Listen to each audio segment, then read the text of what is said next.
मैंने उन्हें ऐसे ही नशे में कह दिया, हमें तो भगवान मिल गया। तब पता कोई नहीं था, अभी बाबा से नहीं मिले थे, पता नहीं कौन से साल की बात है। अब वो मुस्कुराने लगे और उन्होंने एक ही लाइन बोली, अगर तुम्हें भगवान मिल जाता तो तुम यहाँ थोड़ा ही होते। ये बात बड़े काम की थी। मैं उन्हें अपना प्रेरक मानता हूँ कि उन्होंने मुझे जैसे प्रेरणा दे दी कि भगवान को मिलने के बाद उसके पास क्यों नहीं। सूरी भाई जी के अनुभवों से तो हम लोग बहुत लाभान्वित होते रहते हैं, लेकिन आज हमारा प्रयास ये रहेगा कि हम आपके जीवन के अनुभव सुने।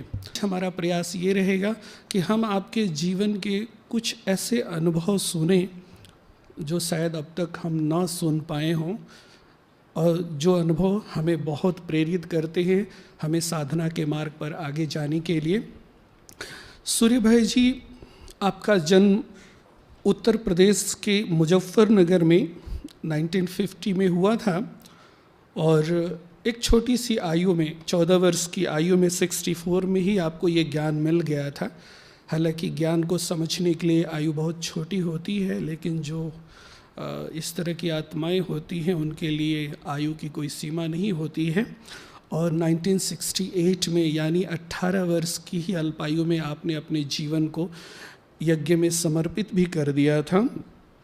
इस दौरान आपने अपनी शिक्षा भी पूरी की। मेरठ यूनिवर्सिटी से आपने ग्रेजुएशन कंप्लीट किया। आप विज्ञान के छात्र रहे हैं, लेकिन ग्रेजुएशन के साथ साथ आपकी जो सेल्फ स्टडी है वो बहुत समृद्ध है। आप मनोविज्ञान पर आपकी बहुत अच्छी पकड़ है, और न सिर्फ मनोविज्ञान बल्कि और भी दुनिया के बहुत सारे ऐसे क्षेत्र हैं जिसमें आपकी गहरी समझ है। सबसे पहला हम भाई जी से ये जानना चाहेंगे कि आप पहली बार बाबा से कब और कैसे मिले? पहली बार 1968 जून में, जब मैं दिल्ली रजौरी गार्डन की पार्टी के साथ यहाँ पर आया। वो मिलन तो अद्भुत था।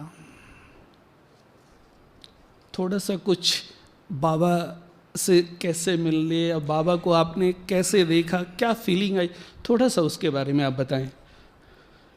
क्योंकि बात बहुत पुरानी हो गई है, 52 साल पहले की, तो बहुत सारी चीज़ें विस्मृत हो जाती हैं।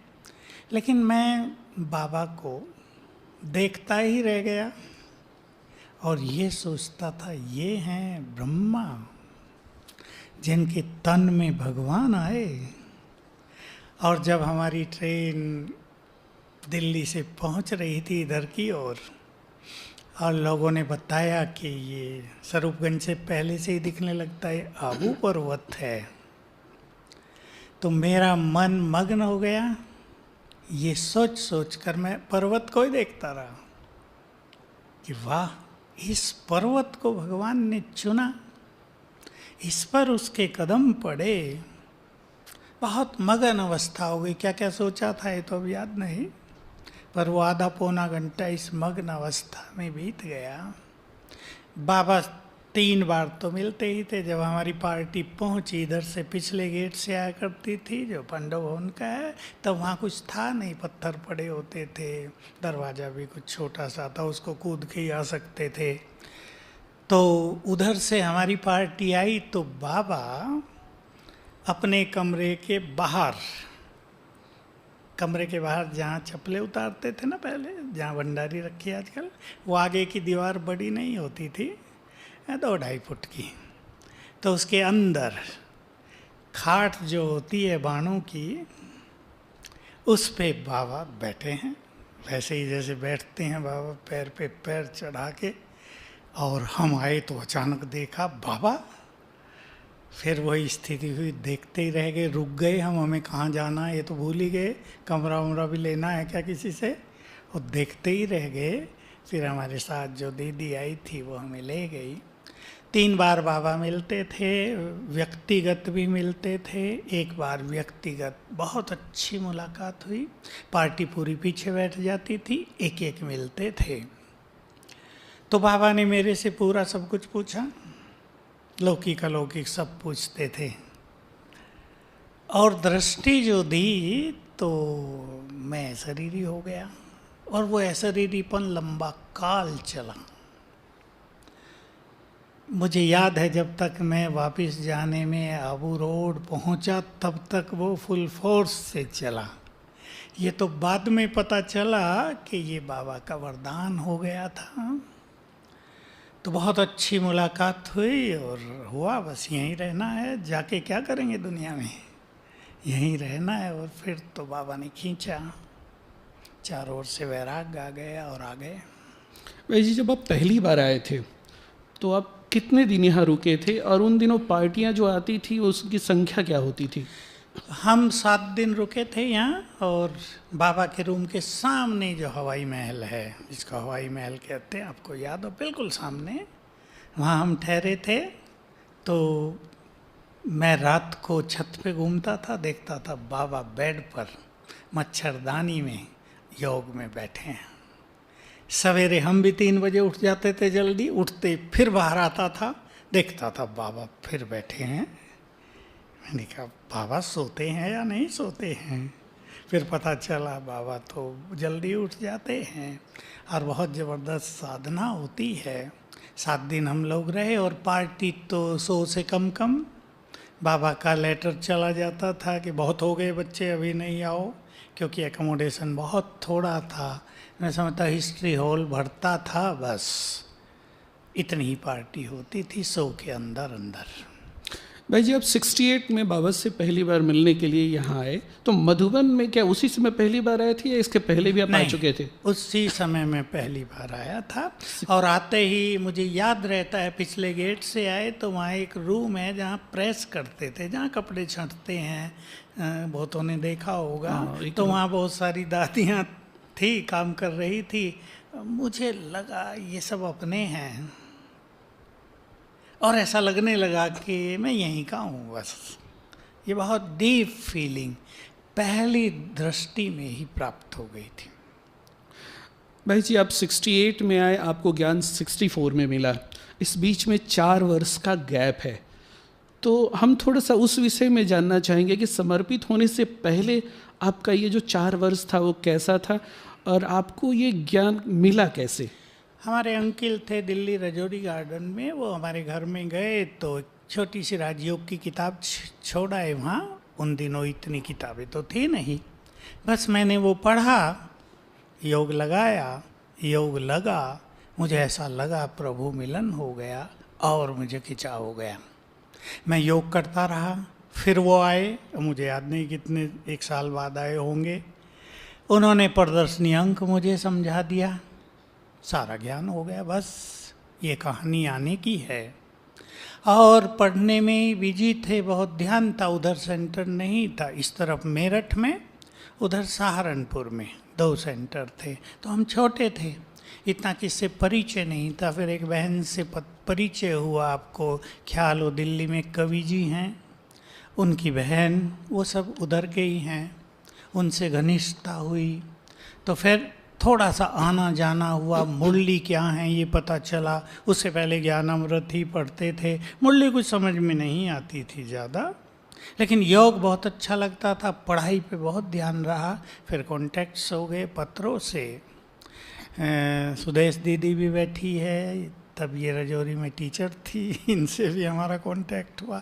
बहुत खुशी हुई हमें, इन्होंने हमें पत्र लिखा, प्रश्न पूछे, हमने उत्तर दिए, बड़ा अच्छा रहा। ऑलराउंडर दीदी रहती थी, ऑलराउंडर दादी गुलजार दादी की माँ रजौरी गार्डन में, वही दिल्ली की इंचार्ज थी, उनके पास गए, मिलाया हमें, समीपता हुई सबसे। तो पढ़ाई पे बहुत ध्यान था, और पढ़ाई में अनेक ड्रीम्स थे भविष्य के। तो लेकिन फिर जैसे बाबा को देखा, वो सब ड्रीम समाप्त, एक ही ड्रीम रह गया यहीं। भाई जी, ज्ञान में आने से पहले मैंने सुना है कि आप आर्य समाज से जुड़े हुए थे, आपका पूरा परिवार आर्य समाज से बहुत डीपली एसोसिएटेड था। पर जनरली ऐसा होता है कि जब एक पंथ से हम दूसरे पंथ में शिफ्ट होते हैं तो बहुत सारे वैर विरोध का सामना करना पड़ता है। तो क्या कुछ इस तरह की प्रॉब्लम आपके जीवन में भी आई आर्य समाजियों की ओर से? पहला प्रश्न। और इसी में एक दूसरा प्रश्न हम ये जानना चाहेंगे कि आप आर्य समाज को बहुत अच्छी तरह जानते थे, उन दिनों बहुत पॉपुलर था ये समाज, बाबा के घर में ऐसा क्या यूनिक दिखा जो आपने उसको छोड़ करके इसको अपनाना बेहतर समझा? मैंने इन्हीं दिनों जब मुझे ज्ञान मिला तो आर्य समाज की संपूर्ण फिलोसफी का अध्ययन कर लिया और मुझे स्वामी दयानंद सरस्वती की जीवन कहानी ने बहुत ज़्यादा आकर्षित किया। तो जैसे ही पता चला कि भगवान आए हैं तो मेरे मन में ये उमंगें उठने लगी कि अगर एक वेदों का विद्वान संसार में एक बड़ा आंदोलन ला सकता, क्योंकि उसने बहुत बड़ा आंदोलन ला दिया था। जो नॉर्थ इंडिया है वो आर्य समाज से बहुत ज़्यादा जुड़ गया था, तो घर घर में प्रचार हो गया था, अच्छे सिद्धांत सिखाए जाते थे, ब्रह्मचर्य सिखाया जाता था। वो हमने पहले ही सीख लिया था ज्ञान में आने से पहले। हवन संध्या 5 हवन रोज करने होते थे, हमारे घर में भी होते रहते थे। हम लकड़ी वकड़ी ला के वो तैयारी करा देते थे, हमारा इतना ही काम था बस। तो अध्ययन मैंने कर लिया और पता चला कि भगवान खुद आकर ज्ञान दे रहे हैं।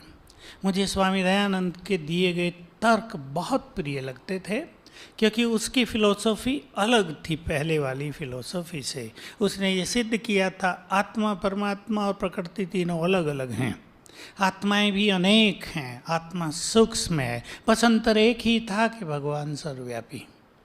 वो तो अभी वहाँ मान्यता यही है चारों ओर, तो उससे अलग तो कोई जा नहीं सकता। तो बहुत अच्छा लगता था मुझे जब पता चला भगवान आए हैं। तो हमारे एक रिलेटिव, हमारे फूफा जी लगते थे, वो अच्छे एजुकेटेड थे, लेक्चरर थे, फिर वो प्रिंसिपल हुए। वो हमारे घर में आए तो वो हमें बताते थे आर्य समाज का ये वो। मैंने उन्हें ऐसे ही नशे में कह दिया हमें तो भगवान मिल गया।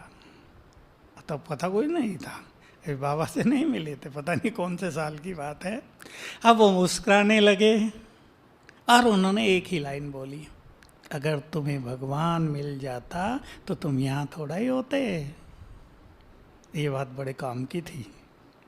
मैं उन्हें अपना प्रेरक मानता हूँ कि उन्होंने मुझे जैसे प्रेरणा दे दी कि भगवान को मिलने के बाद उसके पास क्यों नहीं। तो बहुत अच्छा रहा। और इसी बात ने फिर कंपेरेटिव स्टडी हो गई। पहले से रामायण महाभारत सनातन धर्म की स्टडी थी, फिर आर्य समाज की हो गई, फिर अपनी यहाँ ब्रह्मा कुमारी की हो गई। तो एक बहुत सुंदर ज्ञान ये प्रतीत हुआ कि सर्वश्रेष्ठ ज्ञान है, क्लियर ज्ञान है, बहुत सहज ज्ञान है। कुछ प्रश्न ऐसे रह गए थे मन में जिनका उत्तर आर्य समाज भी नहीं देता था, वो यहाँ बिल्कुल स्पष्ट हो गए। जैसे वेदों में भी है परमात्मा प्रकाश स्वरूप है, सूक्ष्म अति सूक्ष्म है, फिर वो सर्वव्यापी भी है। दोनों में विरोधाभास है। मैं सोचा करता था दोनों बात कैसे हैं। तो ज्ञान की सत्यता और बाबा के आने पर एकदम बिना किसी कुछ देखे निश्चय हो गया था, मुझे इधर खींचा। उनकी तरफ से कोई विरोध आया हो आपकी जीवन? नहीं, विरोध कुछ नहीं हुआ। ये मेरे लिए बहुत अच्छी बात थी कि विरोध मुझे कुछ भी नहीं हुआ और सहज भाव से मैं यहाँ पहुँच गया। उनकी तरफ से तो कोई विरोध का सामना नहीं हुआ लेकिन क्या आपके घर वाले आपके समर्पित होने के डिसीजन से खुश थे? नहीं, खुश तो नहीं थे हमारे पिताजी, क्योंकि मैं बड़ा था घर में। और सच तो ये है कि मेरे पिताजी को लोग मेरे कारण जान गए थे चारों ओर आसपास के गांव में, तो उन्हें कष्ट तो बहुत हुआ। लेकिन जब मैं पहली बार फिर कवि जी ने यहाँ पत्र लिखना शुरू किया दीदी मनमोहिनी को, क्योंकि वही मुझे लाई थी कि दीदी घर में ऐसा ऐसा हो रहा है, हम लोगों को भी कह रहे इन्होंने हमारा लड़का भगा दिया है, पता नहीं कहाँ भेज दिया, सन्यासी बना दिया, पहाड़ों पर रहते, आबू में रहते हैं ना, पहाड़ों पे माना सन्यासी कोई गुफा में रहते होंगे। तो फिर दीदी ने मुझे कहा एक बार चक्कर लगा के आओ। तो मैं 1 हफ्ते के लिए लौकिक घर गया, 69 एंड में गया था। और बस उन्होंने जैसे ही मुझे देखा वो सब संतुष्ट हुए, खुश हुए। बहुत अच्छा हो गया मेरा वो जाना और लाइन पूरी तरह से क्लियर उनकी ओर से। कुछ भी और जो निगेटिव संकल्प मनुष्य के चलते हैं वो खत्म हो गए, क्योंकि गांव वाले बहुत बोलते हैं ना, रिश्तेदार बोलते हैं, वो खत्म हो गया सब। जी, जब आप यज्ञ में आए थे उस समय ये यज्ञ बहुत छोटा था। इवन हमने देखा कि जब हम लोग समर्पित हुए पांडव भवन में। उस समय ज्ञान सरोवर बना नहीं था, तो यज्ञ छोटा था, केवल एक पांडव भवन ही था, और उस समय यज्ञ में इतनी समृद्धि भी नहीं थी। यज्ञ में जो समृद्धि आई है वो ज्ञान सरोवर के बनने के बाद आई है। और हमें ये याद है कि पांडव भवन में जब हम लोग शुरू में आए और समर्पित हुए, तो अगर हमें एक साबुन भी चाहिए होता था तो 2 से 3 बार जाना पड़ता था। एक प्लास्टिक का चप्पल, वो भी अगर एक बार मिल जाए उसको बड़ा संभाल के रखना पड़ता था। तो यज्ञ जो है इस दौर से भी गुजरा है, लेकिन आज की स्थिति कुछ और है। आज बाबा के बच्चों के पास किसी भी चीज़ की कमी नहीं है, लेकिन हम देख रहे हैं कि ये जो साधनों की अधिकता में हमारी साधना कहीं ना कहीं गुम होती नज़र आ रही है। हम लोग साधनों में उलझते जा रहे हैं। मेरा प्रश्न ये है कि आप जब ज्ञान में आए उस समय तो यहाँ पर और ज़्यादा त्याग का माहौल था, और ज़्यादा सादगी, और यज्ञ और भी छोटा, समृद्धि भी कम थी। उस समय तो आप लोगों को और ज़्यादा परेशानी होती होगी स्थूल दृष्टि से। ऐसे में आप रहते हुए आपने इतनी कठोर साधना की, तो थोड़ा सा हम ये जानना चाहेंगे कि उस समय के बारे में बताएं, क्या माहौल था, ताकि हमें कुछ प्रेरणा मिले और हम भी इन साधनों से निकल करके साधना की ओर मुड़ सकें। निश्चित रूप से जब अध्यात्म में धन की वृद्धि होती है, साधनों की वृद्धि होती है, तो गड़बड़ होती है। हालांकि आप सब आजकल भी बहुत तपस्या कर रहे हो, मौज में रहते हुए भी ऐसी कोई बात मुझे नहीं लगती।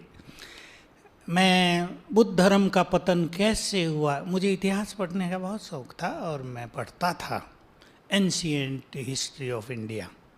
तो बुद्ध धर्म का पतन कैसे हुआ, तो क्योंकि बुद्ध धर्म को बहुत सारे राजाओं ने स्वीकार कर लिया था। तो जो बोधि साधु होते थे, क्योंकि बौद्ध विहार बनाए जाते थे, वो पैदल चलते थे, तो राजाओं ने उनके लिए बहुत अच्छी सुविधा संपन्न बौद्ध विहार बनवा दिए थे। तो वो बहुत सुख से रहने लगे। फिर सुख से रहने लगे तो कईयों ने चलना छोड़ दिया, और उनमें जल्दी नहीं पर 1000 साल के बाद गिरावट आ गई, विकारों की ओर बढ़ गए। इसीलिए शंकराचार्य ने बौद्ध धर्म का जो उस समय का सबसे बड़ा लीडर था और सबसे बड़ा विद्वान, उसको शास्त्रार्थ में हरा दिया और भारत को बौद्ध धर्म से समाप्त कर दिया। क्योंकि उन दिनों ये मान्यता थी, प्रथा थी कि अगर कोई हार जाता है तो वो खत्म हुआ, बस उसकी मान्यताएं समाप्त हुई। तो यज्ञ में जब हम आए तो निश्चित रूप से साधारणता थी, लेकिन दादी इंचार्ज बनी थी। और बाबा के समय से एक बात बहुत महत्व की है कि बाबा खाना पीना बड़ा शाही रखते थे, कमी नहीं। कुछ ऐसा नहीं लगता था कि यज्ञ में कुछ साधारणता है तो खाना पीना भी साधारण हो, लेकिन साधारण भी होता था। जैसे पार्टी नहीं है तो शाम को केवल एक सब्जी बनेगी, कुछ नहीं। उन दिनों खिचड़ी चावल बनने की वो प्रथा नहीं थी, रोटी और एक सब्जी बनेगी। तो हमें तो अच्छा रहता था एक ही सब्जी बनानी शाम को। तो साधारणता तो थी, दवाइयाँ नहीं होती थी, तो क्या फ़ायदा हुआ? दवाई, डॉक्टर, पैसा कम होने से ये जो बाबा एक लक्ष्य देता था कि तुम्हें योग बल से अपने को ठीक करना है, इसके अलग अलग अनुभव होने लगे सबको। क्या होता है जब साधन बहुत बढ़ जाते हैं या पैसा हो जाता है तो मनुष्य डॉक्टरों की ओर देखता है। अब दांत में जरा सा दर्द हुआ, भागो हॉस्पिटल, मुश्किल हो जाएगी। जरा सा बुखार हुआ, चलो हॉस्पिटल। तो उस समय ये था कि बुखार हुआ तो किचन काढ़ा बना, बुल दादी ने दिया, पीने वाले ठीक हुए। दांत दर्द हुआ, किसी ने कोई पाउडर दिया, लगा लिया, दांत दर्द ठीक हुआ। बाबा की मदद बहुत होती थी उन दिनों। वतन से दवाइयाँ आती थी, सुदेश दीदी को पता है, फॉर्मूले आते थे, मेरे लिए भी आए 2 बार, बड़ा अच्छा लगता था, ठीक हो जाते थे। मेरे लिए आप हंसेंगे, खाने की इच्छा हो जाएगी। मुझे बुखार रहता था थोड़ा, दवाइयाँ तो होती नहीं थी। संतरी दादी जो थी, बाबा का रथ थी, वो सवेरे 3 बजे बाबा के रूम में बैठती थी, वो ध्यान में चली गई। बाबा ने मुझे दिखाया, कहा बच्चे को बुखार रहता है, 7 दिन देसी घी का हलवा खिला दूँ। अब आपको भी खाना की, अब ऐसा- देखो बुखार की दवाई भगवान से क्या आई। ऐसा बुखार तो सबको है। और मैंने, मुझे याद नहीं 7 दिन खाया या नहीं, पर मैं पहले दिन खाते ही ठीक हो गया, क्योंकि वो तो बाबा की उसमें सकाश भरी हुई थी। तो ऐसे ऐसे आते थी चीजें। तो वो साधारणता तो थी, पर बाबा जैसे ही अव्यक्त हुए तो यज्ञ में वैराग्य भी बहुत हो गया था। उस वैराग्य का फायदा मुझे बहुत ज़्यादा हुआ। तो हमें ये नहीं लगा कि कुछ कमी थी, हम तो एंजॉय किया, खूब आनंद लिया। वो तो अब देखने में लगता है ना, तब कम था, अब ज़्यादा है। किसी के पास साइकिल भी नहीं होती थी, हवाई चप्पल के अलावा कुछ नहीं, एक मफलर, एक छोटा सा स्वेटर, बस ठंडी में ऐसे ऐसे होता रहता था, ठंड लग रही है। कई बार वो अब अनुभव होता है, उस ठंड का असर अब आया हुआ है, तो टांगों पे, कमर पे, लेकिन बहुत एंजॉय किया, बड़ा आनंद हुआ, क्योंकि संगठन बहुत स्वीट, सेवाएं हम लोग बहुत करते थे, थोड़े लोग होते थे ना, बहुत ज़्यादा सेवा हम सब करते थे। ट्रक आया, दादी खुद आ जाती थी, दादी की अपनी बहुत बड़ी विशेषताएं थी, आओ आओ आओ आओ, और 10 भाई पहुंच गए, आधे घंटे में ट्रक खाली। एक बार की छोटी सी घटना सुनाऊं, ये जो गेहूं है उनको धुलना था, अब 100 बोरी थी, स्टोर में थी, उसको शांति स्तंभ पे लाना था, वहाँ धुलना था। नौकरों ने मांगे 25 रुपये 100 बोरी के, 25 पैसे एक बोरी के। उन दिनों 25 रुपये थोड़े कीमती थे हमारे लिए। दादी ने कहा भाई ये 25 रुपये मांग रहे हैं। भाइयों में उमंग था, हम लाएंगे दादी। दादी ने कहा तो देसी घी का हलवा मिलेगा सबको। सब फटाफट, गाड़ियाँ भी नहीं थी, हाथ गाड़ी नहीं होती थी, हाथ से उठा के सब बोरी माल आए, और मुझे कहा दादी ने देसी घी का हलवा बनाओ। फिर दादी क्या विशेषता थी, हम डाल के देते थे, दादी अपने हाथ से गरम गरम खिलाती थी, यहीं बैठ के खाओ, यहीं बैठो, दादी के पास बैठो। तो वो दिन इस तरह बड़े आनंदकारी भी थे। भाई जी, मैं जब इधर 93 में, मैं जब समर्पित हुआ 92 93 में, तो मेरे को आपने रोटी डिपार्टमेंट में वहाँ भेजा, तो मेरी वहाँ आटा बनाने की सेवा दी गई, और आटा सुबह 4 बजे आकर के बनाना पड़ता था। तो 4 बजे आना है तो निश्चित रूप से नहा धो के जाना है, तो 1 घंटा पहले उठना पड़ेगा।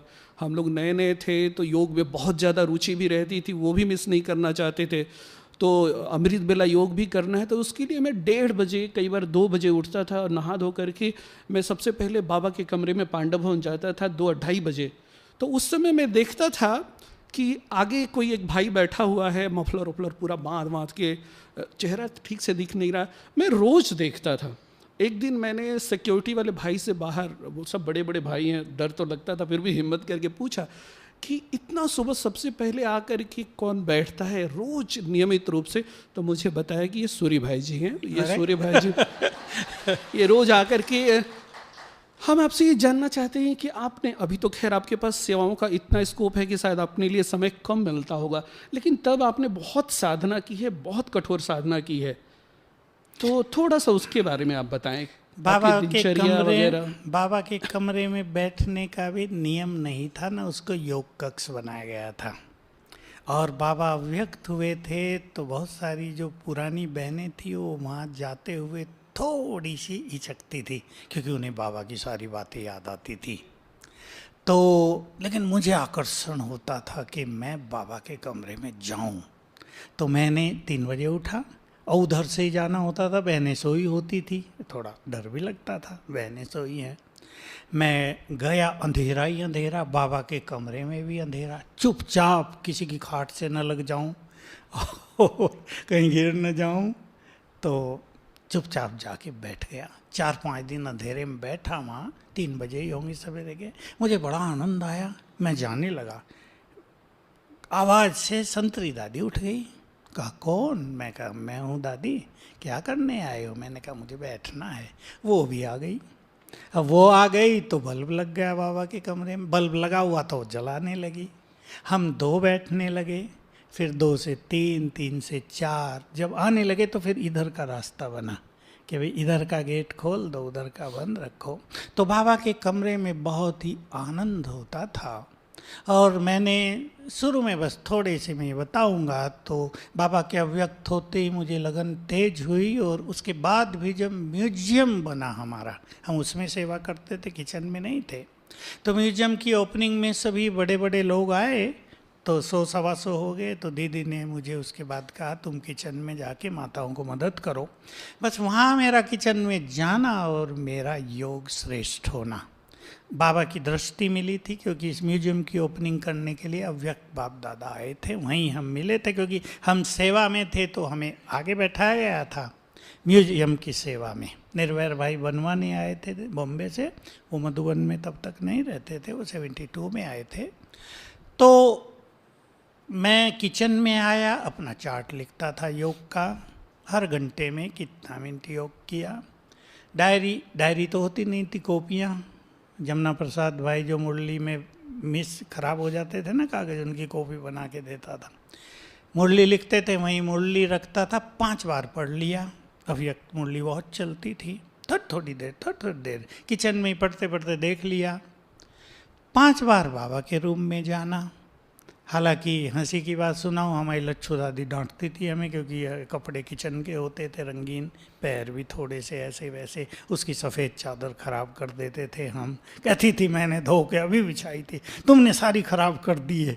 मैं कहता था दीदी मैं धो दूँगा, कोई बात नहीं। फिर हम पैर धो धा के जाने लगे। तो ये 5-5 बार जाने से लिंक बन गया, बहुत अच्छी एकाग्रता का अभ्यास हुआ। और मैं कई बार सुनाया, मैं तभी योग दर्शन में वो पढ़ के आया था कि अगर कोई मनुष्य 32 मिनट तक एकाग्र कर ले अपने मन को, तो उसको मनचाही सिद्धियां मिल सकती हैं। तो मैंने उसको अपना लक्ष्य बनाया था। अब एकाग्रता कहाँ करनी है ये अब तो हमें पता था, आत्मा पर, बाबा पर।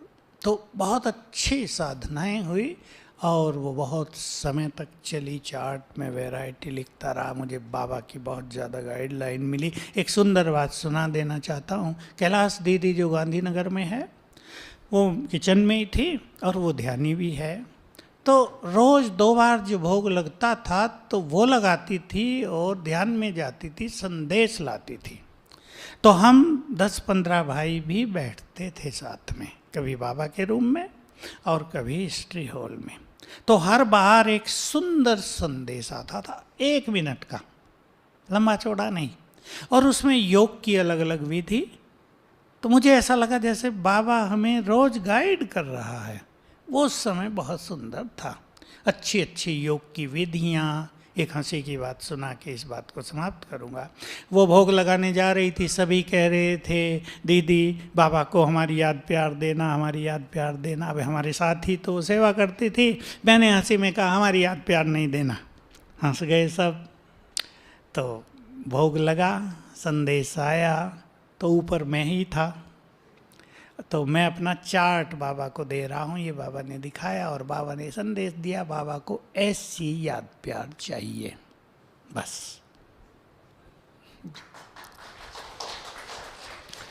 भाई जी, आपके पास एक लंबे ईश्वरीय जीवन का अनुभव है, करीब 50 वर्ष से अधिक समय हो गया इस ज्ञान मार्ग में चलते हुए, और आपने हज़ारों बार बाबा से मिलन बनाया होगा। दादियाँ तो आपको बहुत प्यार करती ही थी, खास बड़ी दादी बहुत प्रेम करती थी, हमने देखा भाई जी का बहुत सम्मान करती थी। यही कारण है कि जब ज्ञान सरोवर बना तो ज्ञान सरोवर में हम जो भी भाई बहने, करीब 200 भाई बहने समर्पित हुए, सबका जिम्मा दादी ने भाई जी को ही दिया था कि आपको ही सबको सिलेक्ट करना है। तो हम सब भी आपके ही सिलेक्शन हैं। मैं ये जानना चाहता हूँ कि आपने इतना लंबा जो यात्रा किया, इसमें बहुत सारे अनुभव होंगे, कोई एक अनुभव ऐसा आप सुनाएं जो हमें बहुत रोमांचित करता हो। हमने कई बार आपके मुख से भी सुना है और उसे भी सुना है कि बाबा आपको मुरली चलाते चलाते बीच में सभा से उठा देते थे। कहाँ है सूरज बच्चा, आप किचन में लंबी चौड़ी पार्टी है, समय नहीं है, आप किचन में सेवा कर रहे हैं, इधर बाबा आए हैं, और बाबा बीच में बोल पड़ते थे सूरज को बुलाओ, सूरज कहाँ है। एक बार तो मैंने ऐसा भी सुना कि बाबा ने कहा कि बाबा को इच्छा हो रही है कि बच्चों को गुलाब जामुन खिलाए, और 10 मिनट के बाद पता पड़ा आपको किसी ने नहीं कहा, और आप उठ के किचन में गए और 10 मिनट के बाद गुलाब जामुन स्टेज पर आने लग गया। तो कुछ ऐसा एक अनुभव आप सुनाए जो हमें बहुत प्रेरित करता हो। अब बहुत सारी बात हैं आपने अचानक पूछी है, तो एक ऐसा अनुभव जो सबके काम आएगा। बाबा से बहुत मिलना होता था, व्यक्त बाबा से, और जैसे आपने कहा किचन में होने के कारण बहुत बड़ा ही प्यार था बाबा से। तो एक बड़ा अच्छा अनुभव याद आ गया अचानक, सुना तो दूसरा रहा था।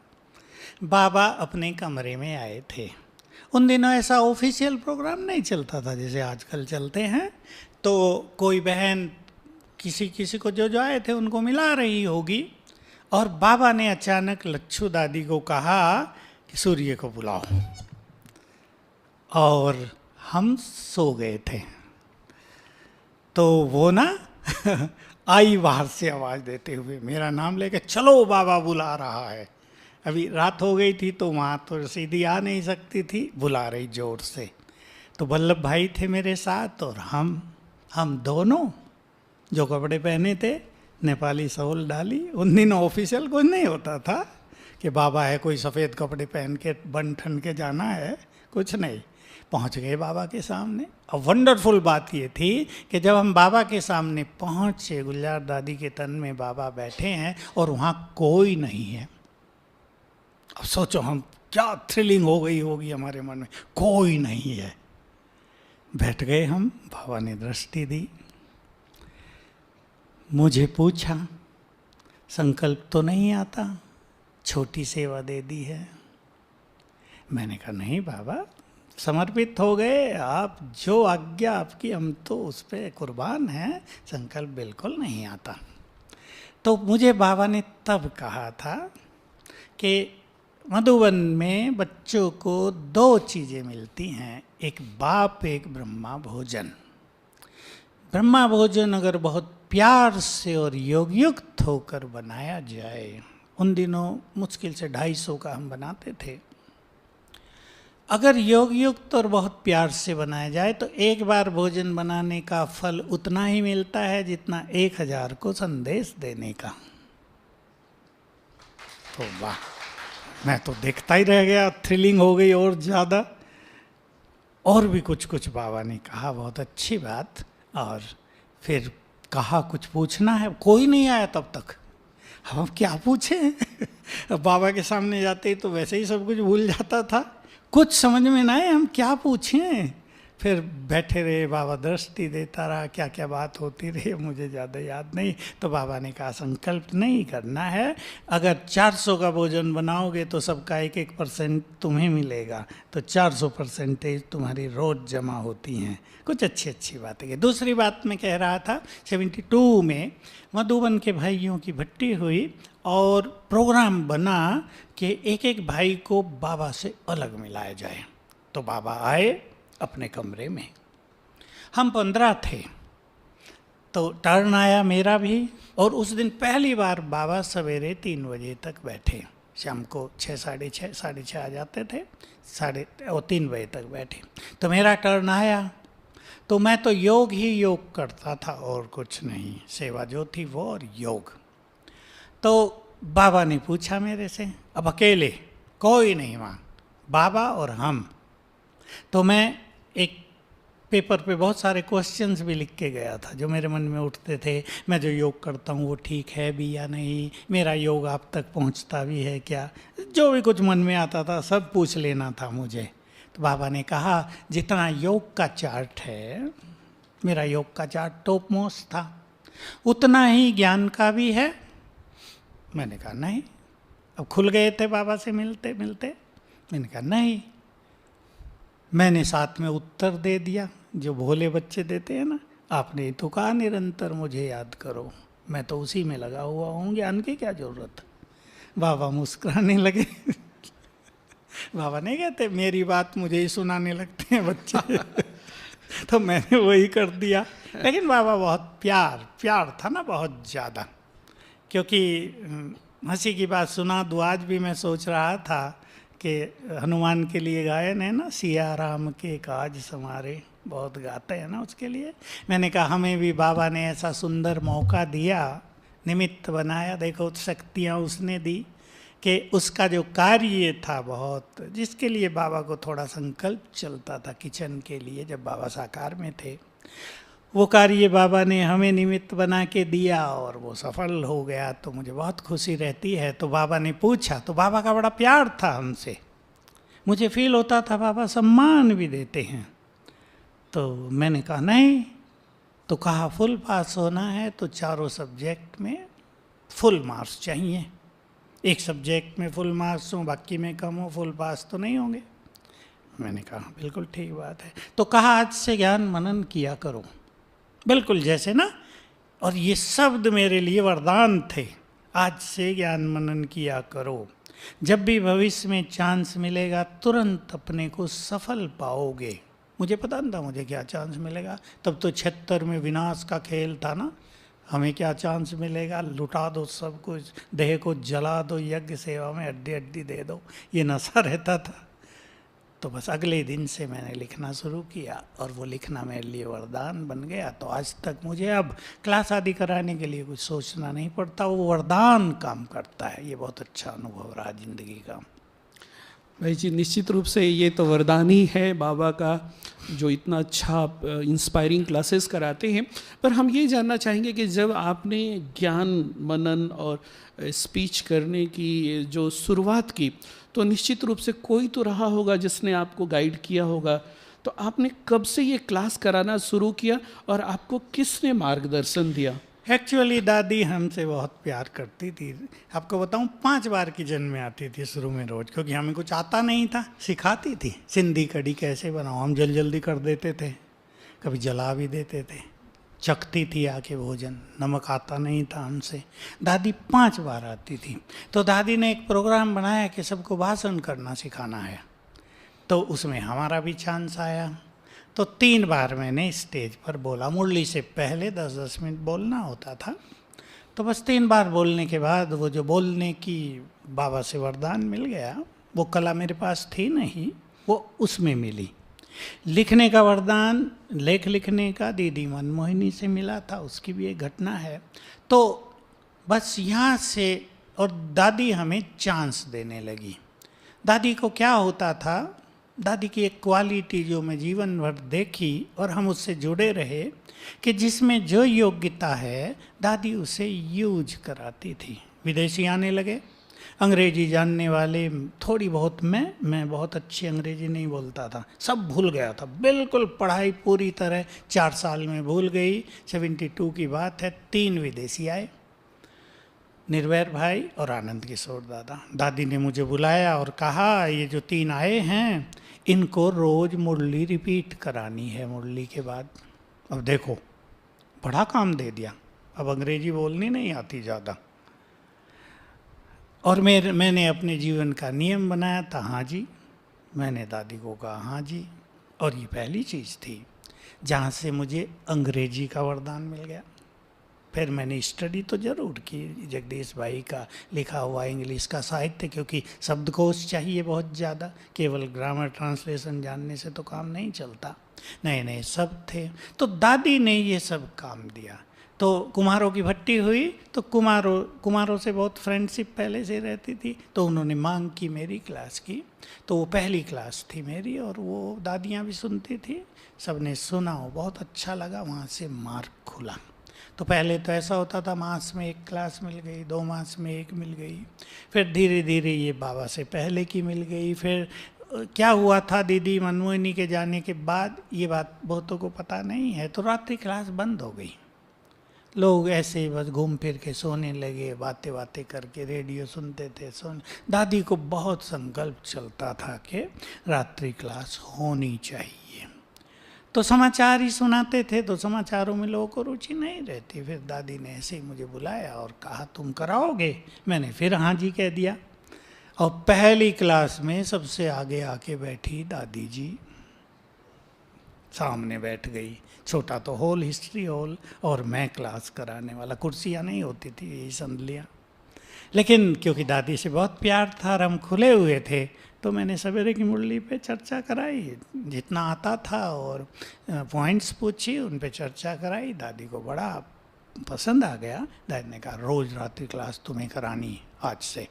तो मैं जब तक ज्ञान सरोवर बना वो रात्रि क्लास में ही कराता था। तो सब दादी की मेहरबानी, प्यार और उनकी एक क्वालिटी के वो दूसरों के टैलेंट्स को बढ़ाती भी थी और उनको यूज भी करती थी। इसलिए मुझे भी संकल्प रहता है कि ज्ञान सरोवर से कम 20 स्पीकर तो बन जाएं, पुराने भाई भी और नए भाई भी।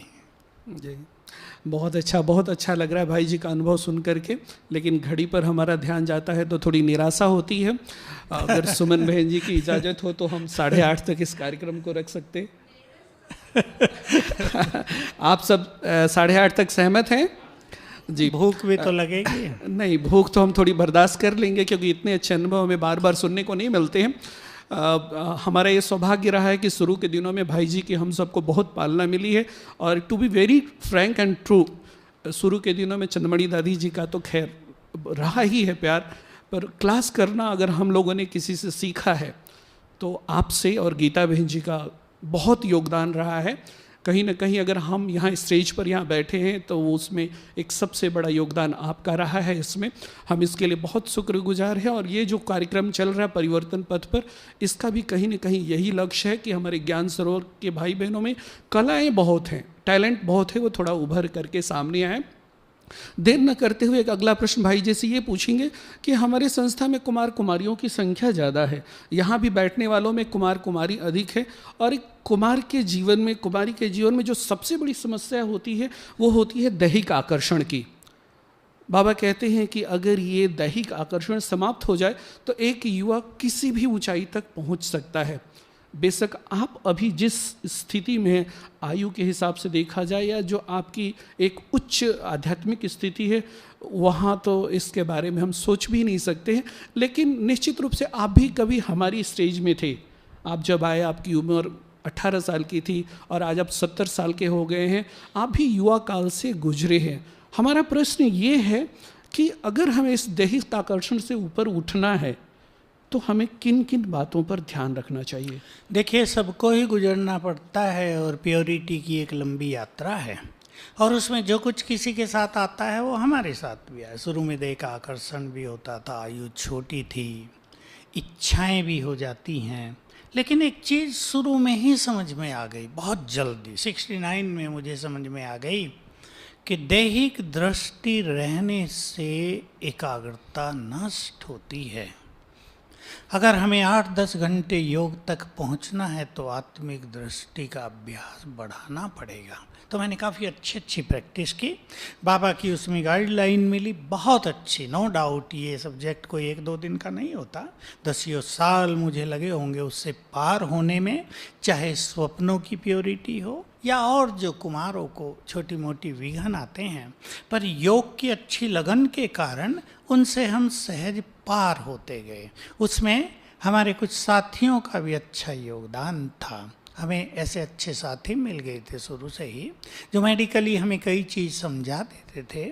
और मुझे एक चीज़ आयुर्वेद से समझ में आई हुई थी, जो मैं पढ़ के ही आया था पहले से ही, कि हमारे अंदर जो शक्तियाँ बनती है, यदि हम उनको ऊर्ध्वगामी करते हैं तो ये आकर्षण और ये स्वप्नों की ये पवित्रताएँ धीरे धीरे समाप्त होती है। तो पता चला कि जो हम अपनी बुद्धि शिवाबाद पर एकाग्र करते हैं या यहाँ करते हैं, इससे ये शक्ति ऊर्ध्वगामी माना राइज अप, ये ऊपर चलती है। तो मैंने इसकी बहुत अच्छी साधना की, लेकिन मुझे 10-12 साल लगा होगा जिनसे मैं इन सब चीज़ों से मुक्त हुआ। स्वप्न मेरे क्लीन हुए होंगे कम से कम 20 साल के बाद, बिल्कुल क्लीन, अच्छे स्वप्न में कोई डिस्टरबेंस नहीं। तो गाइडलाइन बहुत अच्छी मिली, और जैसे मैंने बताया बाबा की बहुत अच्छी चीज़ें मुझे मिली। और बात 1982 की है, जब हमारे यज्ञ में क्या चल रहा था कि हर वर्ष को हम एक विशेष वर्ष के रूप में मनाते थे। कभी गीता वर्ष, कभी प्रत्यक्षता वर्ष, कभी अव्यक्त वर्ष, कभी तपस्या वर्ष। तो मैंने 82 को प्योरिटी का वर्ष मनाया था, और 12 मास के लिए 12 अच्छे पॉइंट्स रखे थे। उसमें जो मुझे डिवाइन अनुभव हुए, देह से न्यारे होने के, प्योरिटी को नॉर्मल करने के, वो बहुत ही सुंदर थे। उसमें बाबा की मदद भी बहुत अच्छी मिली। तो 82 तक मेरा इस पर बहुत अच्छी तपस्या जिसे कहते हैं प्योरिटी की, उस पर अभ्यास चला। भाई जी, आप लोगों की समस्याओं का समाधान करने के लिए काफ़ी जाने जाते हैं। देश विदेश के लोग आपके पास आते हैं अपनी समस्याओं को लेकर के, और उसका एक बहुत ही अनुकूल समाधान आपसे मिलता है। उनके जीवन की समस्याएं मिटती हैं, और टेलीविज़न पर भी आपका जो समाधान प्रोग्राम रहा है वो काफ़ी पॉपुलर रहा है। खास करके मैंने देखा है कि ज़्यादातर जो लोग आते हैं आजकल वो ये इविल सोल्स वगैरह की ज़्यादा समस्याएं लेकर के आते हैं। और मैंने जहाँ तक देखा है, मेरा जहाँ तक अनुभव है कि आप जो है इविल सोल्स आदि के बारे में आपको काफ़ी एक्सपीरियंसेस भी हुए हैं मधुबन में भी, और बहुत सारी इविल सोल्स का सामना करने को आपको मिला है। कोई ऐसा एक दो दृष्टांत हो तो आप बताएं। बहुत मिला है। तो लोग कई मुझे सोचते हैं शायद सूरज भाई भी तांत्रिक है। नेचुरल है उनका सोचना। मैं एक सुंदर अनुभव सुना देता हूँ। भोपाल की 7-8 दीदियाँ मेरे पास आ गई शांतिवन में। अभी जोन इंचार्ज भी थी और भी थे। मैं सोचा भाई मेरे पास आते रहते हैं भाई भट्टी का प्रोग्राम बनाने के लिए, तो मैं बड़ा ठीक है आओ। अब बहन जी ने सुनाया ये एक दीदी है टीचर, इसमें 7 आत्माएं आती हैं, तब भी आई हुई थी। अब इसको मुक्त करना है भाई, कैसे करें। अब मैंने कहा भाई मेरा तो ये खेल काम नहीं है। कहा नहीं नहीं आप मदद करो, योग से कोई दृष्टि दो इसको। वो आए थे दृष्टि दिलाने के लिए, क्योंकि उससे पहले एक ऐसी घटना हुई थी। एक सेंटर है जहाँ का अपना सरवण भाई है, कौन सा सेंटर है? राजीम। तो वहाँ की एक डिग्री कॉलेज की प्रिंसिपल आई थी शांतिवन में, किचन के उस तरफ रहती थी। शाम को आवाज़ हो रही, मैंने कहा क्या हुआ? तो बेचारी वो दीदी परेशान, इसको इविल सोल ने पकड़ लिया भाई जी, अब हम जाएंगे ये तो मुश्किल हो जाएगी, सबसे बड़ी डिससर्विस होगी, क्योंकि ये वेल नोन पर्सनालिटी है। मुझे भी औरों ने कहा इसको मदद करो। मैंने कहा भाई मुझे कुछ आता नहीं इन सब के बारे में, मैं क्या करूं? मैंने कहा मैं नहीं जाऊंगा इस चक्कर में। तो अगले दिन वो, अब मैं उस प्रिंसिपल को नहीं जानता था, वो बहन उसको लेके मेरे कमरे में आ गई। मैंने अंदर ही बैठा लिया, मुझे क्या पता था यही है। कहा भाई जी यही है वो। अरे मैंने कहा तुम मेरे कमरे में ले आई। खैर मैं डरता तो नहीं, मास्टर ऑलमाइटी का मैंने तुरंत अभ्यास किया 3 बार। मैंने कहा तुम ले ही आई, का बहुत बड़ी डिससर्विस हो जाएगी, हमारा जीना मुश्किल कर देंगे शहर के लोग। तो मैंने बाबा का आह्वान किया और मैंने कहा अच्छा मैं इसे दृष्टि देता हूँ। तो मैं देने लगा, वो ले नहीं, ऐसे। मैंने कहा आप इसका सिर पकड़ लो पीछे से। उसने कहा नहीं अच्छा मैं लेती हूँ। फिर भी उसने सिर पकड़ा, मैंने दृष्टि दी। बाबा को मैंने बुला लिया था। मैंने कहा मुझे आता नहीं कुछ, अब ये भावना से आ गए हैं, अब आपको कुछ कर देना है। 1 मिनट दृष्टि दी और वो आत्मा निकल गई। और ये प्रिंसिपल, अरे भाई जी कहाँ हूँ मैं ठीक हो गई। बहुत अच्छा अनुभव था। इसको देख के वो सुन लिया होगा कहीं से, भोपाल की टीचर में आत्माएं थी 7, सुमन बहन 7। अब मैं डरता नहीं हूँ क्योंकि मास्टर ऑलमाइटी के अच्छे अभ्यास हैं, मैंने अभ्यास कर लिया अंदर। तो हंसी की बात सुनाऊंगा। मैंने कहा उससे मुझसे बात कराओ आत्मा से। एक प्रकट हुई, मैं कहा आपका नाम? कहा मुझे भूल गए, हम और आप एक साथ ही तो समर्पित हुए थे, मैंने किसी कारण सुसाइड कर लिया था और ये हुआ वो हुआ। मैंने कहा भाई मुझे याद नहीं आ रहा। मैंने कहा तो बाबा को कहो ना तुम्हें मुक्ति दिला दे, तुम्हें ज्ञान तो है। बाबा मेरी नहीं सुनता, आपकी सुनेगा, आप कहो। मैंने कहा अच्छा। मैंने कहा अच्छा बोलो मेरा बाबा। 7 बार बुलवाया मैंने उससे, दृष्टि देता रहा, बहनें देखती रही क्या हो रहा है, और वो आत्मा उसको छोड़ के गई। उसने एक बात तो कही थी, मैं इसकी सुरक्षा भी करता हूँ क्योंकि जो आत्मा इसमें है उनमें से 2 बहुत क्रूअल हैं, वो इसे तंग करेंगी, इसलिए मैं जाना नहीं चाहता। मैंने कहा नहीं आप जाओ, उनको हम देखेंगे। गया, वो बहने गई। अगले दिन वो तो फिर आ गई। वो बड़ी उन्हें खुशी हुई कि अब तो मुक्ति हो जाएगी। रूपेश भाई भी था। मैंने कहा रूपेश आओ, बैठा है क्या? अभी मैंने कहा दूसरी से मेरी बात कराओ, तो बच्चा रो रहा है। मेरी मम्मी मुझे छोड़ के चली गई, मुझे उसके पास जाना है। मैंने कहा रुपेश देखो ये छोटा बच्चा है। वो खुश हो गया रुपेश को देखकर। कहा रुपेश को, उसने कहा मेरे से दोस्ती कर लो। रुपेश भाग गया, मैं नहीं दोस्ती करूँगा। तो मैंने उससे बात की, हम बाबा को कहते हैं तुम्हें तुम्हारी मम्मी के पास ले जाएगा। उसको मैंने 7 बार मेरा बाबा कहलवाया, रोना उसका बंद हुआ, वो भी मुक्त हुआ। और उसके बाद वो बाकी 5 भी मुक्त हुए। फिर वो मेरे पास आई थी, टीचर है अच्छी, मुक्त हो गई, नो इफेक्ट। ये बहुत अच्छा अनुभव था। भाई जी, ये तो रहा किसी के माध्यम से इविल सोल से सामना। कभी किसी इविल सोल से आपका डायरेक्ट आमना सामना हुआ है? नहीं ऐसा डायरेक्ट, क्योंकि मैं डरता नहीं हूँ, इसलिए इविल सोल मेरे से डरती हैं, सच्ची बात ये है। मैं बता दूं आपको, ज्ञान सरोवर में एक कन्या बाहर से आई, उसके अंदर जिन था। जिन मोस्ट पावरफुल होता है, उसको कोई निकाल ही नहीं सका था। मैंने एक बार शांतिवन में उसको चार्ज करके बैच दे दिया, और वो उसने पहना। पहनते ही उसके शरीर से एक सन्यासी जैसा निकल के चलने लगा, घूरते हुए। देखता हूँ ये तुम्हें कब तक बचाएगा। तो मैंने कहा इस बैच को रोज़ चार्ज करके पहनना हो, टीचर वाला बड़ा बैच ऐसा। वो आई ज्ञान सरोवर में, तो छोटा सा ऑफिस था पहले जो था, मैं बैठा था, वो आ गई। मैं उसको हंसी की, मैं कहा मैं तुम्हारे जिन को आज राजयोग सिखाना चाहता हूँ, बुलाओ। कहा वो तो निकल के वहाँ बाहर जो पिलर है ना किचन के, वहाँ खड़ा हो गया है। मैंने कहा क्यों? कहा मैं इनके पास नहीं जाऊँगा, मुझे जला देंगे। अरे मैंने उससे बात की, आ जाओ भाई, मैं तुम्हें जलाऊंगा नहीं, तुम्हारी मुक्ति का मार्ग बताता हूँ, राजयोग सिखा देता हूँ तुम्हें, क्योंकि मैं सिखा चुका हूँ 1-2 को। तो वो आया नहीं, कहा इनसे तो आग निकल रही है, जला देंगे मुझे। एक डॉक्टर था बॉम्बे का, उसके तन में एक आत्मा आ गई थी, वो क्लास सुनती थी, तो वो उसको लाई, मुझे उनसे मिलाना है। तो नीचे आए वो, तो मैंने उसको फिर अच्छी तरह राजयोग सिखाया था। 2 बार आधा घंटा लिया। वो आत्मा भी, जैसे आजकल कई कह देते हैं ना मैं बाबा हूँ, आपको ये कहानी सुना देता हूँ। वो जब मैं उससे बात करने लगा, उसने मुझे बताया कि मैं भी इसको कहता था मैं बाबा हूँ, फिर कहता था मैं श्री कृष्ण की आत्मा हूँ। ये बड़ा खुश था, बाबा मेरे तन में आ गया। मैंने कहा फिर तुमने इसको तंग किया? कि नहीं, मैं इसको तंग नहीं किया, इसकी प्रैक्टिस में इसको मदद करता हूँ। तो ऐसी बहुत सारी आत्माएं अपने को बाबा कह देती हैं, और जो भोले लोग हैं ना, वो कहते हैं हाँ बाबा आ गया हमारे घर में। तो इस कन्फ्यूजन में नहीं रहना। ऐसी बहुत सारी मुझे इन आत्माओं से सामना होता है, और क्योंकि मैं डरता नहीं हूँ इसलिए मेरे सामने नहीं आती।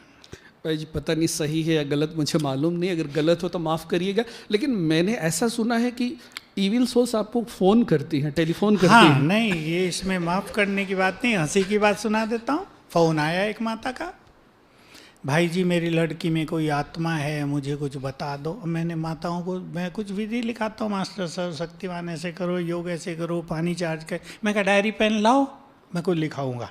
अब वो फ़ोन उस लड़की को दे के डायरी लेने चली गई। माताओं के पास डायरी कहाँ घरों में, उसको 2-3 मिनट लग गए। उसने मुझे फ़ोन किया, हेलो मैं चुड़ैल बोल रही हूँ।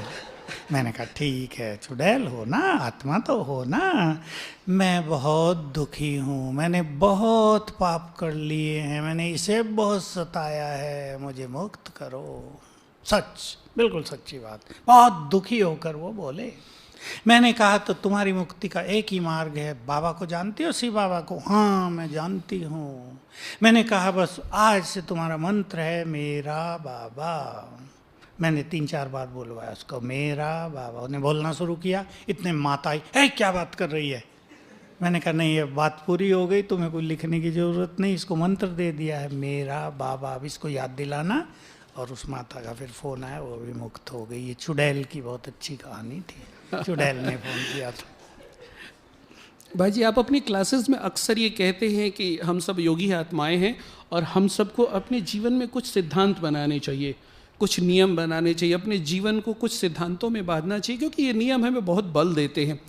क्या आपने अपने जीवन के लिए कुछ ऐसे नियम सिद्धांत बनाए हैं? बिल्कुल, मैंने 70 में ही बना लिए थे 10 नियम, और उन 10 नियमों ने सचमुच मुझे बहुत कुछ दिया है। जो ये हाँ जी करने का नियम था, इसने तो मुझे बहुत सारे वरदान दिलाए हैं, बहुत सारे डिवाइन अनुभव कराए हैं, बाबा की ओर से भी, दादियों की ओर से भी। क्योंकि मैं ना नहीं करता था, तो जो उन्होंने कहा वो मैं हाँ किया, और चीज़ें ठीक हो गई, कभी उनका वो काम देना मेरे लिए वरदान हो गया। तो मैंने ऐसे ही टाइम की बाबा बहुत बात कहते ही हैं साकार मूल्यों में, दूसरा नियम बनाया था, मैं अपना टाइम वेस्ट नहीं करूँगा। मुझे बहुत वैल्यू रही है टाइम की, अभी भी है। और ऐसे ही नियम बनाया था मुरली, क्योंकि मुरली मुझे सबसे ज़्यादा रस देती थी। मुरली मेरी जान रही है। मेरा अमृत वेला मिस हो जाए चला लेता हूँ मैं, सारा दिन मैं अच्छा योग कर सकता हूँ, लेकिन मेरी मुरली मिस हो जाए तो मुझे खाली लगता है। बड़ा रस मिला है मुझे मुरली का। ये सब नियम मैंने बहुत बनाए थे। नींद भी ज़्यादा करते थे ना, बच्चे आए थे तो नींद भी 6 घंटे ही करेंगे, वो भी नियम बनाया। एक बार उठ के फिर सोएंगे नहीं, कभी 2 बजे आँख खुल जाती थी तो फिर सोते नहीं थे। कुछ नियम थोड़े भारी पड़े लेकिन अच्छे रहे बहुत, उन्होंने ताकत दी बहुत। इसलिए मैं सबको कहता हूँ कम से कम 5 डिसिप्लिन्स जीवन के अवश्य होने चाहिए, उससे हम बहुत स्ट्रांग हो जाते हैं। 8:30 का समय भी हमारे को कम पड़ रहा है, पर लास्ट में एक क्वेश्चन पूछ करके मैं इसको समाप्त करना चाहूँगा। मुझे एक बात याद आ रही है, ज्ञान सरोवर जब नया नया बना था 95 में, ओपनिंग तो इसकी हो गई थी, फिर भी बहुत सारा काम बाकी था। और दादियों, चूँकि ये पहला कॉम्प्लेक्स था, दादियों को बहुत ख्याल था, बहुत रुचि थी, रोज़ दादियाँ वगैरह यहाँ आती थी देखने के लिए। और उन दिनों भाई जी के ऊपर बहुत सारी जवाबदारियां थी। जैसे मैंने आपको बताया कि सबको समर्पित करने का आपको जवाबदारी दादी जी ने दिया था, किचन भी देखना था, और भी बहुत सारी आपके ऊपर रिस्पॉन्सिबिलिटीज़ थी। तो आ करके आपसे मिलते थे। उस समय एक घटना घटी, शायद आप भूल चुके होंगे, आपको ध्यान नहीं होगा। हम सब छोटे छोटे थे, जब भी दादियाँ आती थी हम लोग घेर के खड़े हो जाते थे। तो किसी कारण से दादियाँ थी, चंद्रमणि दादी, बड़ी दादी, और साथ में निर्वैर भाई भी थे। और किसी कारण से, क्या कारण था मुझे याद नहीं है, निर्वैर भाई जी सूरज भाई जी को डांट रहे थे। वो लोग सामने ऐसे बैठे थे और भाई जी सामने खड़े थे, और हम लोग बगल में कुछ 8-10 भाई खड़े थे, मैं भी उसमें था। तो मैं ये देख रहा था कि किसी कारण से निर्वैर भाई जी सूर्य भाई जी को डांट रहे हैं, और भाई जी एकदम शांत चित होकर के उनकी बातें सुन रहे हैं, कोई जवाब नहीं, जहाँ देना है हल्के शब्दों में जवाब भी दे रहे। आपके फेस एक्सप्रेशन से ऐसा लगता था कि कुछ बातें आपको गलत डांटी जा रही हैं, आपके पास उसका उत्तर है, फिर भी आप उसका उत्तर दे नहीं रहे हैं। एक बड़ा सामने है, रिस्पेक्ट, रिगार्ड। मैंने देखा कि ये आपके जीवन में एक वो सरलता, जैसे वो डांट करके उठे, बड़ी दादी जी ने एक कमेंट आपके लिए दिया कि सूरज तो सच्चा योगी है, ऐसा दादी जी ने बोला। सूरज तो सचमुच सच्चा योगी है। अब वो चीज़, घटना शायद आपको नहीं याद हो, आप भूल चुके होंगे, लेकिन मुझे याद है। मुझे इसलिए याद है कि मेरे जीवन में सरलता की बहुत कमी है, और जिस चीज़ की कमी होती है आदमी उस पर ध्यान ज़्यादा देता है। हमने देखा है, एक लंबे समय से आपको देखा, आपके जीवन में सरलता कूट कूट करके भरी हुई है। मेरा प्रश्न ये है कि क्या ये आपको जन्म से प्राप्त है या आपने इसके लिए कोई साधना की है? ये 71 में बाबा की एक मुरली में 5 बातें आई सरल चित्त होने की। तुम सरल होगे तो तुम्हारी बीमारियां सरल होंगी, तुम सरल होंगे तो तुम्हारे संस्कार सरल हो जाएंगे, समस्याएं सरल हो जाएंगी, संबंध सरल हो जाएंगे, योग सरल हो जाएगा। तब से मेरा बहुत ध्यान गया, और निष्काम होने पर मेरा ज़्यादा ध्यान था। गीता पढ़कर आए थे, उसके आधार पर भी। तो बाबा ने ये जो ट्रेनिंग दी, फिर इसमें थोड़ी थोड़ी बातें अच्छी अच्छी मिलती गई। इसकी गहराई को तब हम इतना नहीं समझते थे, तब तो हमने बस समझा कि हमें सरल चित्त होना है। धीरे धीरे बुखार हुआ एक बार तो सरल चित्त रहना, आया है जाएगा, ठीक हो गया, ऐसे ही कुछ कुछ खाने पीने से।